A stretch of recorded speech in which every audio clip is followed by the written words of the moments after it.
Bismillah. Assalamualaikum warahmatullahi wabarakatuh.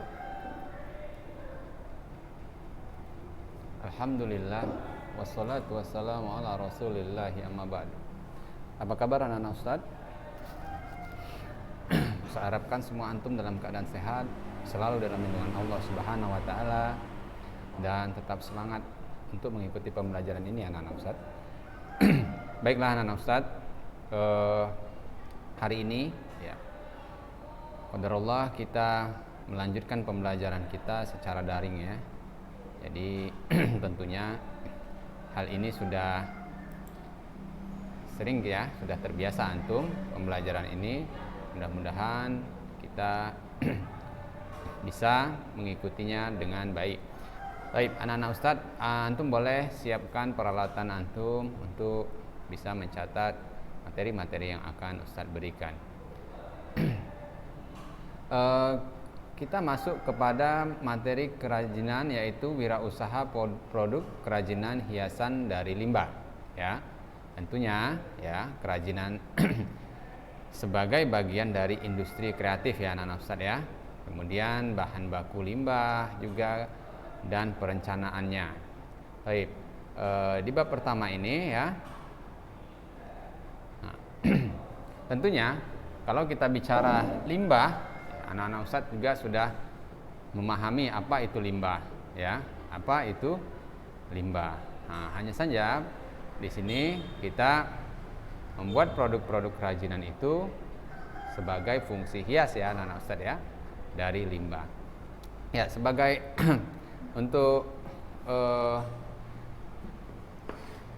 menambah pengetahuan antum ya anak-anak Ustadz ya, tentunya kita sering ya melihat limbah itu menjadi sebuah masalah ya, menjadi sebuah masalah yang ada di lingkungan kita. Perlunya kita daya kreatif kita untuk bisa mengatasi limbah ini menjadi sesuatu yang bisa berharga atau lebih baik, bahkan kalau bisa mendatangkan ekonomi ya, menghasilkan ekonomi bagi kita dengan cara membuat sebuah produk-produk kerajinan. Jadi di sini kerajinan sebagai bagian dari industri kreatif ya. Dunia telah melewati 4 gelombang peradaban ekonomi ya. Yang pertama adalah gelombang ekonomi pertanian menjadi penggerak ekonomi yang utama. Nah, ini anak-anak Ustadz ya. Yang pertama itu adalah gelombang pertanian. Kemudian gelombang tersebut dikenal dengan gelombang ekonomi pertanian. Revolusi industri dan berkembang menjadi permesinan ya, membawa babak baru bagi perekonomian ya. Tentunya kita zaman sekarang ini ya tidak begitu merasakan ya gelombang pertanian ini ya anak-anak saya. Revolusi industri dan perkembangan permesinan membawa babak baru bagi perekonomian. Jadi kemudian industri manufaktur bermunculan dan menghasilkan produk secara massal.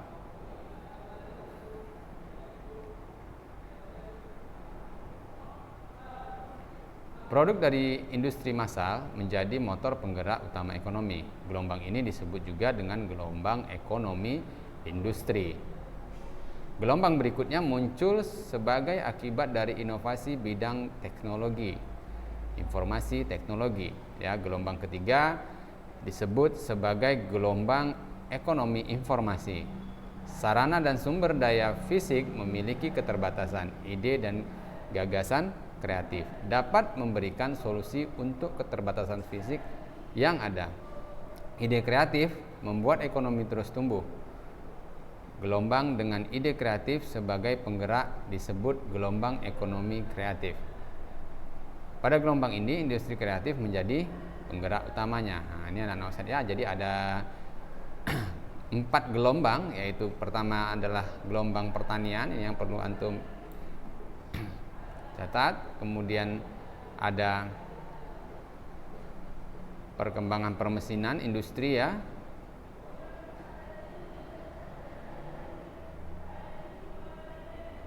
Kemudian gelombang ekonomi, Ya, yang ketiga,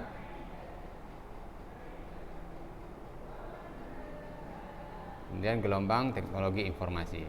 Ya, baik anak-anak Ustadz, jadi industri-industri yang termasuk dalam sub kreatif kelompok tersebut ya, ini ada 14 subsektor, yaitu subsektor tersebut ini adalah, antum bisa lihat di tabel ini ya, ekonomi, industri, informasi, dan kreatif. Ini industri kreatif ya, nah saya tentu banyak sekali cabangnya, tetapi di sini antum boleh pilih ya yang tidak tepat ya, tidak perlu kita pelajari ya, seperti musik ya kan, apalagi seni pertunjukan ini juga tidak usah ya.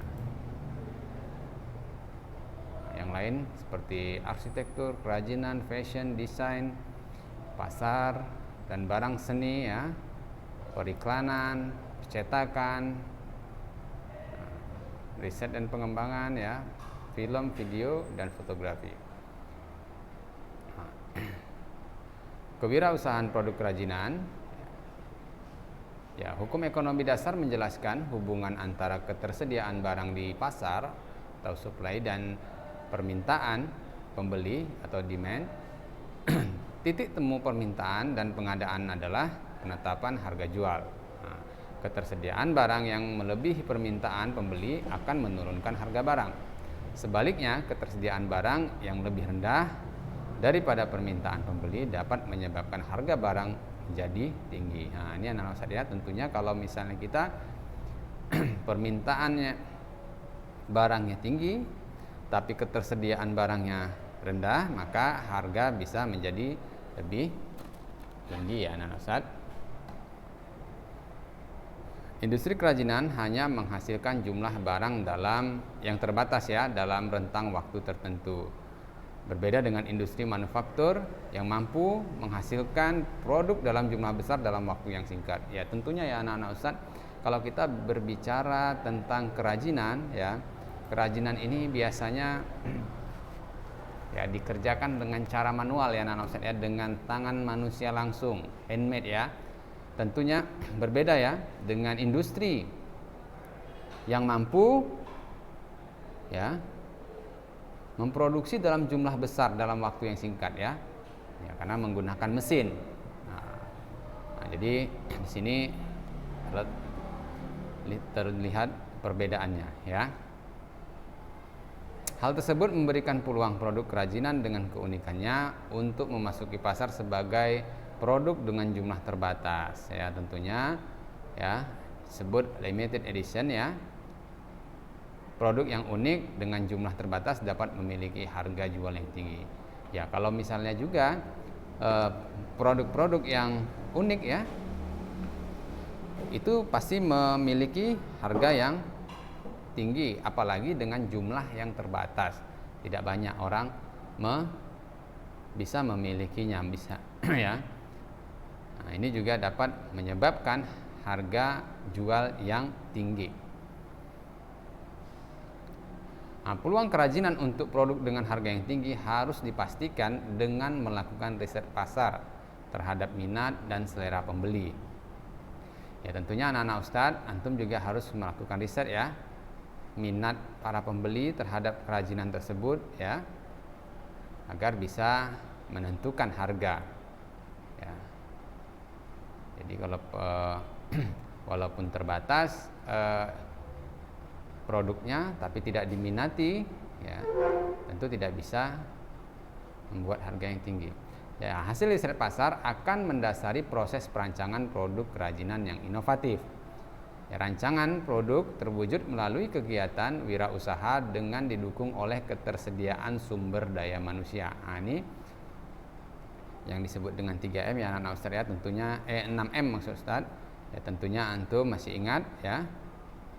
Sumber dayanya ya, itu manusia, 6M yaitu manusia, money uang, material, bahan, mesin dan mesin atau peralatannya, metode atau cara kerjanya, dan market pasar. Ya ini 6 ini yang menjadi sumber daya yang bisa dikelola ya anak Ustadz.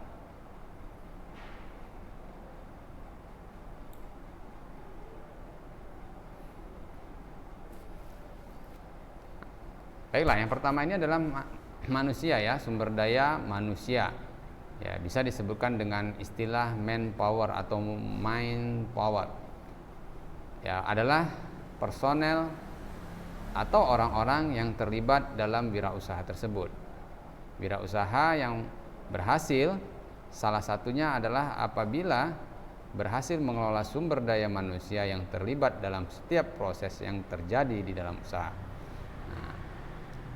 Pengelola sumber daya manusia juga termasuk pengelolaan ide-ide inovatif yang dapat bermanfaat baik untuk perkembangan produk dan maupun usaha secara umum.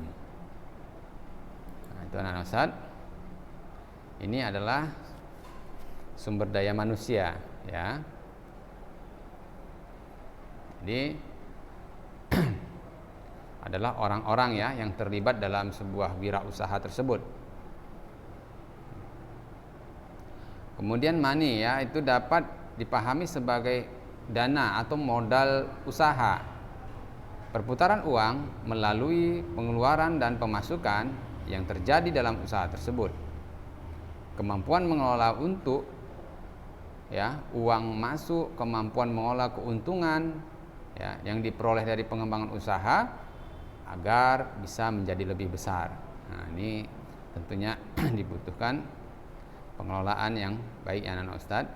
Material, mesin, dan metode terkait dengan langsung pada proses produksi yang terjadi dalam usaha tersebut. Kemampuan wirausaha dalam mengelola produksi yang efektif dan efisien dapat dihasilkan ya, atau menghasilkan keuntungan wirausaha yang lebih besar.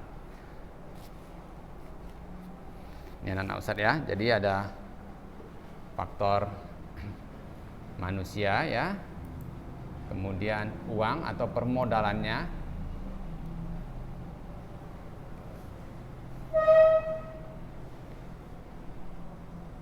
ya, tentunya anak-anak Ustadz harus bisa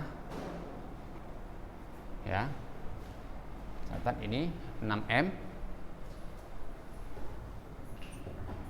M yaitu man, ini kemudian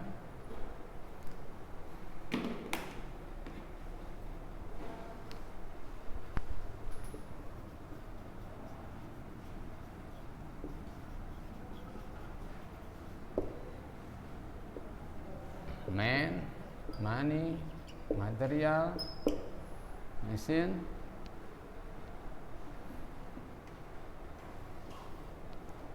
metode, dan market.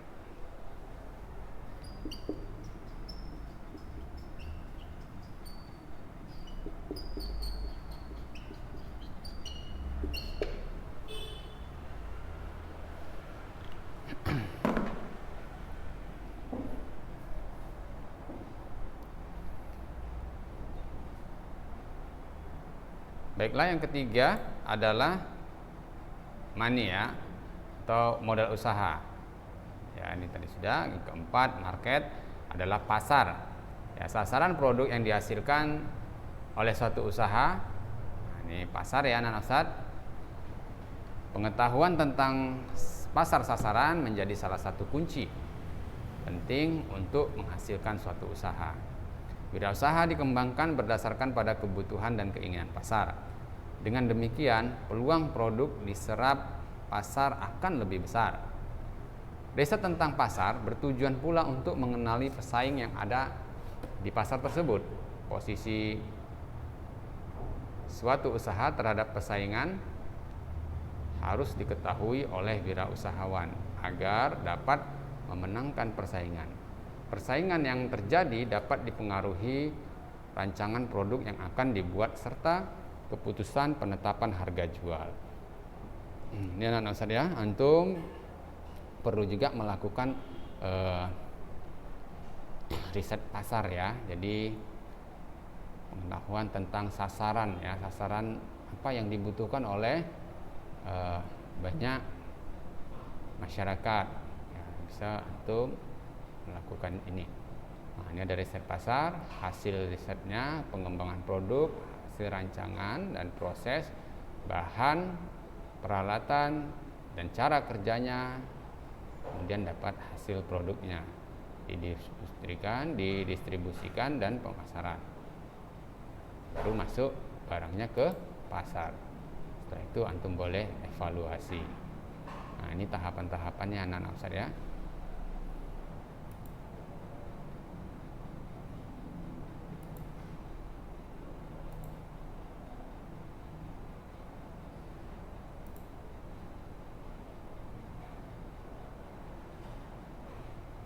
Nah, ini anak-anak Ustaz, ini ada tugas ya anak-anak Ustaz ya. Tentunya pekan lalu itu sudah ada yang Ustaz buatkan kelompok bagi anak-anak Ustaz yang sudah hadir ya.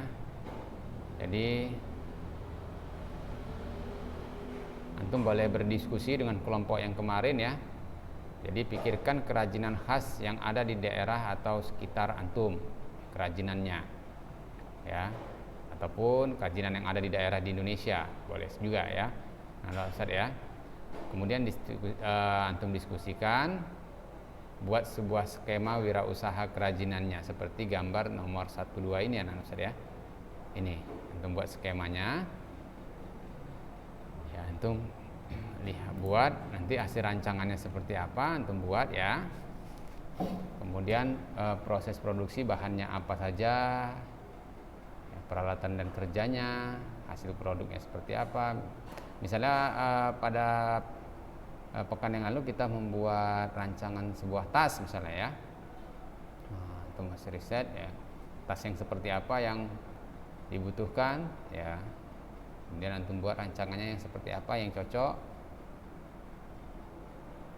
Nah, bahannya terbuat dari apa? Misalnya antum mau buat dari anyaman boleh ya, dari limbah-limbah boleh ya, ada limbah-limbah mungkin dari plastik yang bisa dijadikan anyaman ya. Nah, cara kerjanya, hasil produknya. Nah, terus antum tuliskan ya ide-ide yang muncul dari hasil diskusi yang seperti kemarin ya anak saya, seperti yang kita lakukan kemarin. Jadi presentasikan hasil diskusi tersebut di depan.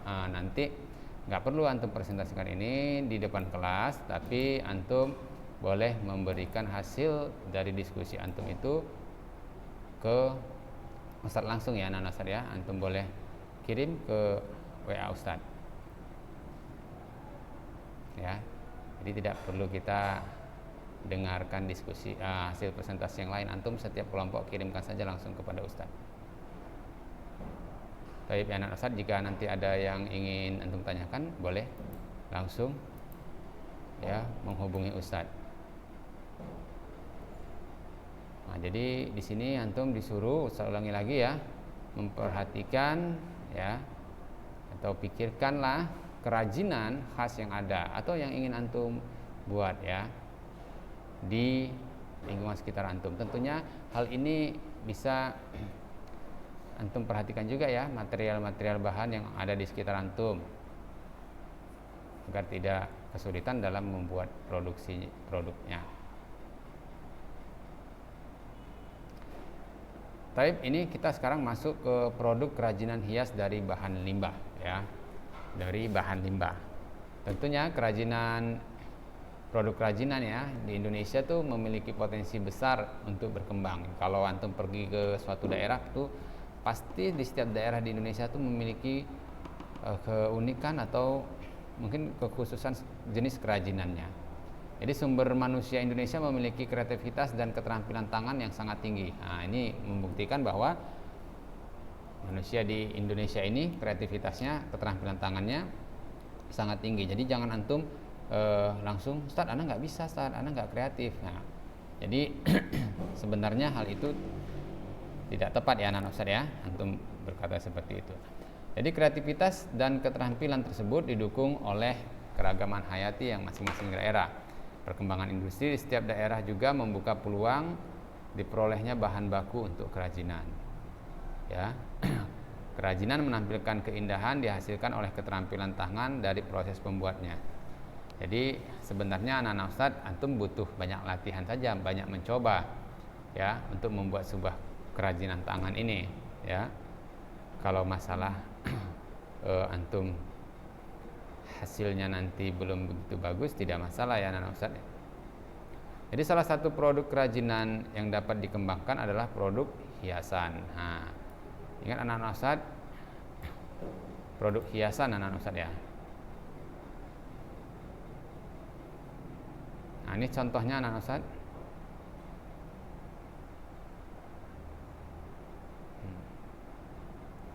Bisa kita temukan di sekitar kita. Nah, kalau misalnya antum tadi bisa contohkan tas ya tadi ya, kurang tepat sebagai hiasan, antum boleh juga ya mencari ide-ide yang lain ya, seperti gelang misalnya, atau hiasan miniatur perahu untuk menghias ruangan ya, banyak sebenarnya ide-ide ya. Atau buat lampu hias bisa juga ya anak-anak Ustadz ya, dari barang-barang dari limbah. Nah, seperti ini anak Ustadz. Tentunya hal ini tidak sulit untuk dikerjakan. Tapi anak-anak Ustadz, kira-kira ini mengenai hiasan ya dari bahan limbah ya. Tentunya kita anak-anak Ustadz ya, produk ini mudah, bahan-bahannya ya yang antum pilih yang mudah antum dapatkan di sekitar antum ya.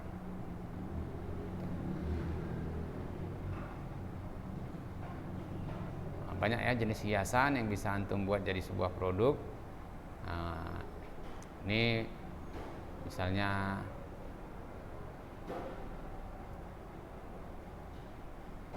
ya bisa antum buat jadi hiasan di dalam rumah ya, seperti perahu, miniatur perahu ini. Kemudian ya perhiasan, gelang juga termasuk.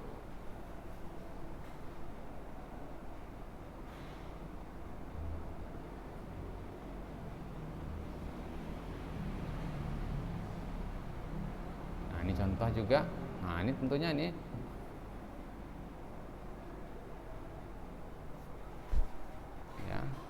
ini dari kaleng-kaleng bekas ya anak Ustadz ya, dari kaleng bekas.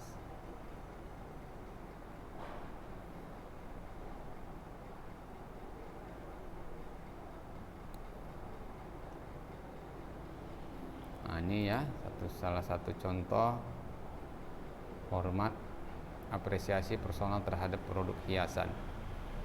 Nah, ini dia tanggapannya, saya menyukai hiasan ini karena produk ini terbuat dari limbah ya, namun pengolahannya sangat kreatif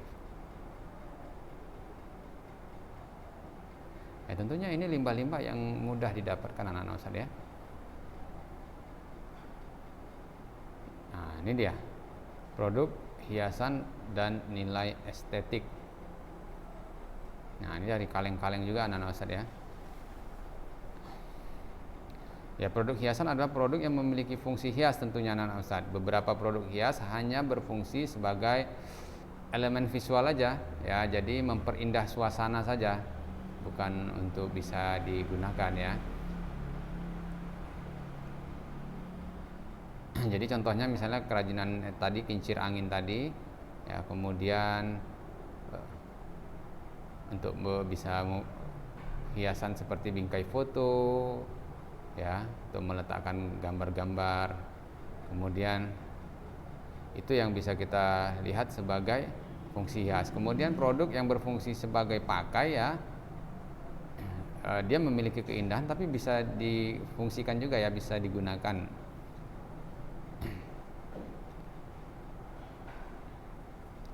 Jadi setiap produk yang dipakai pada dasarnya memiliki nilai estetik juga. Ya, nilai keindahannya ada juga ya anak-anak Ustadz, walaupun dia benda pakai tapi dia tetap memiliki nilai estetik.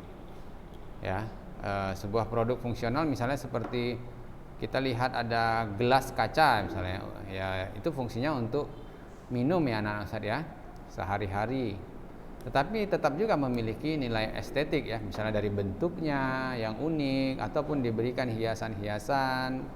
Nah, jadi nilai fungsional gelas kaca ya dipakai sehari-hari. Nah, tapi perhatikan ini gambarnya.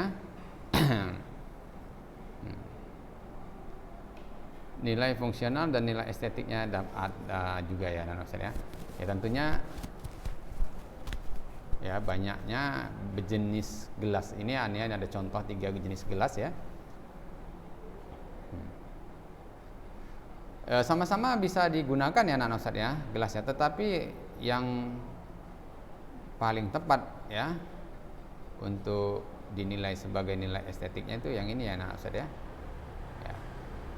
Jadi yang ini Ustaz rasa pun kalau gelas ini digunakan untuk fungsional untuk minum ya kurang tepat ya anak Ustaz ya. Mungkin ini lebih cocok untuk hiasan. Karena apa? Kurang nyaman kita kalau menggunakan jenis gelas seperti ini ya untuk diminum. Repot. Nah, kalau ini juga tetap memiliki nilai estetik yang tinggi, tetapi tetap masih cocok untuk sebagai wadah minum ya, sebagai minum. Nah, ini anak ya. Baik, sekarang kita masuk kepada ini ya produk yang disebut memiliki nilai estetik yang tinggi. Ini contohnya nih ada miniatur ya, perahu ya. Nah, yang terbuat dari bahan limbah kertas ya anak Ustaz ya, kertas koran ya. Masya Allah ya, digulung-gulung dibuat ya. Tentunya ini juga membutuhkan keterampilan dalam pembuatannya ya.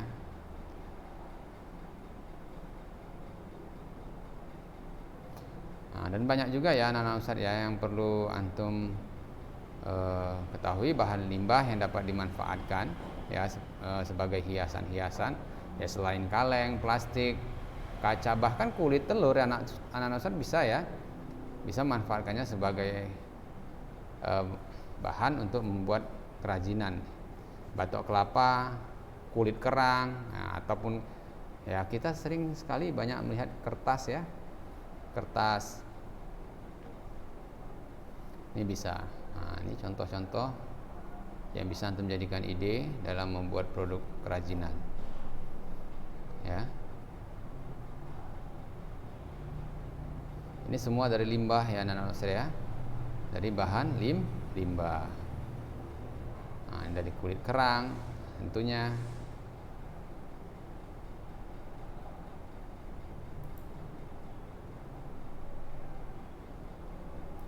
Baik anak-anak Ustaz, mungkin ini saja yang dapat Ustaz sampaikan hari ini. Mudah-mudahan antum bisa memahaminya. Perhatikan anak-anak Ustaz ya, ini banyak kita banyak sekali menemukan jenis limbah yang Ustaz harapkan antum dapat bisa memanfaatkannya sebagai benda-benda kerajinan ya. Nah, tentunya anak-anak Ustaz dapat mengerjakan, tidak lupa mengerjakan tugas yang Ustaz berikan tadi ya, untuk bisa segera dikumpulkan. Nah, bagi yang belum dapat kelompok, nanti antum boleh menyusunnya bersama teman-teman antum ya. Boleh 4 orang dalam satu kelompok ataupun 3 orang. Nah, bagi anak-anak Ustaz yang kemarin sudah ada kelompoknya, tidak usah diganti lagi ya anak-anak Ustaz. Baik, Ustaz tunggu tugas dari antum ya. Ustaz harapkan setelah antum menonton video ini, antum bisa mengerjakan tugasnya dan dapat dikumpulkan sebelum materi berikutnya Ustaz sampaikan. Ustaz cukupkan pembelajaran kita sampai di sini. Ya, saya tutup dengan subhanakallahumma wa bihamdik asyhadu an la ilaha illa anta astaghfiruka wa atubu ilaik. Assalamualaikum warahmatullahi wabarakatuh.